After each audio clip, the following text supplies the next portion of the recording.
What's the meaning of campground?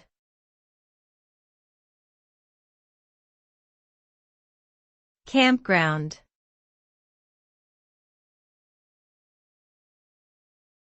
Campground.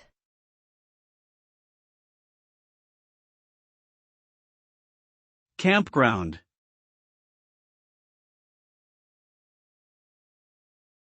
Campground.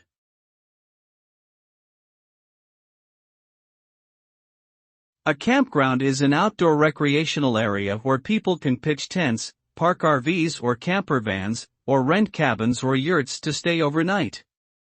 Campgrounds typically offer amenities such as fire rings, picnic tables, and restroom facilities. They are usually located in scenic areas such as national parks, forests, or near bodies of water like lakes or rivers. Visitors to campgrounds may engage in activities such as hiking, fishing, kayaking, and wildlife watching.